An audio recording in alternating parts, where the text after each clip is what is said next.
And we turn to the White House now, where we find CBS News' Ed O'Keefe. Ed, given this current stalemate with respect to the shutdown, is the White House, or the president for that matter, expected to get more involved? Well, as we understand it from over here, they are in touch with lawmakers up at the Capitol, monitoring whatever details of a potential agreement are being sorted through.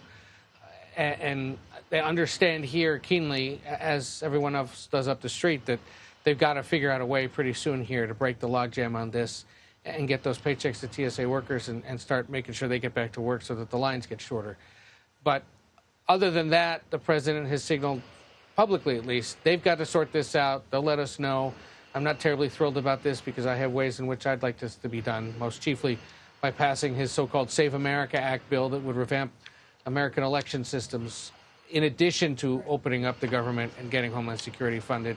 And yet, given some of the backroom or behind-the-scenes communications that have been going on today, it sounds like they realize they got to get to something, and they're working to get there. Whether it happens tonight, whether it happens tomorrow, we'll just have to wait and see.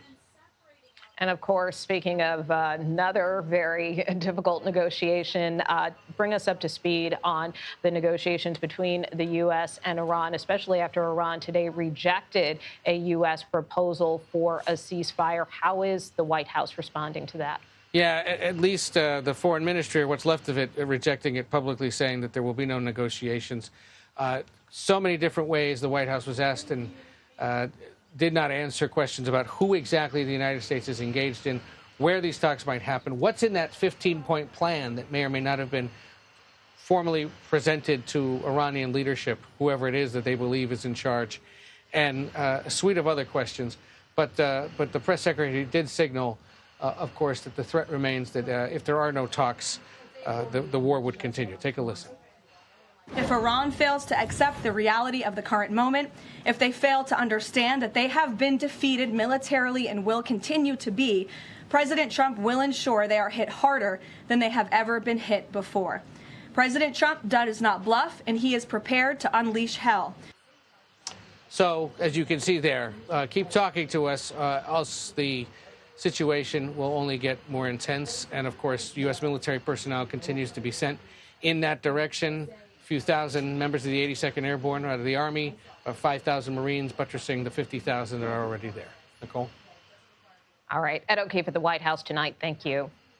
Retired Marine Corps Colonel Mark Cancian joins me now. He is a senior advisor for the Center for Strategic and International Studies. Mark, the White House says that the president will, quote, unleash hell if Iran does not make a deal. What do you think the administration means by that? Well, the president has threatened to strike the Iranian electrical generation system that would turn the lights off in Tehran and across the country. That would severely disrupt the economy and make terrible hardships for the people. He might attack the oil infrastructure, although that's less likely because of Iranian retaliation. The United States is already bombing the existing target set pretty hard, so it's not clear that we could do more on the target sets we're already striking. The U.S. is expected to send more troops into the region. What impact could that have? Well, it's important to keep in mind that the number of troops is limited. It'll be, as we heard, 5,000 Marines when they all get there, and it'll be several weeks before they're all there, plus 2,000 Army troops. This is not a large boots on the ground. It's not an invasion like Desert Storm or the invasion of Iraq, but it is enough to perhaps capture some of the offshore islands and perhaps even Karg Island, although that's a stretch because U.S. forces would have to get through the straits. And what more do we know about those who are currently running the Iranian regime? Well, we don't really know a lot. The Ayatollah is apparently badly injured. There have been reports he might have gone to Russia for treatment. He has not appeared in public. There is some sort of government functioning, we hear from their foreign ministry, but likely behind the scenes are the Revolutionary Guards. They have the weapons, they have the organization, and they will have an ultimate say about any negotiations. All right. Mark Cancian, thank you so much for your expertise and analysis tonight. Thanks for having me on the program.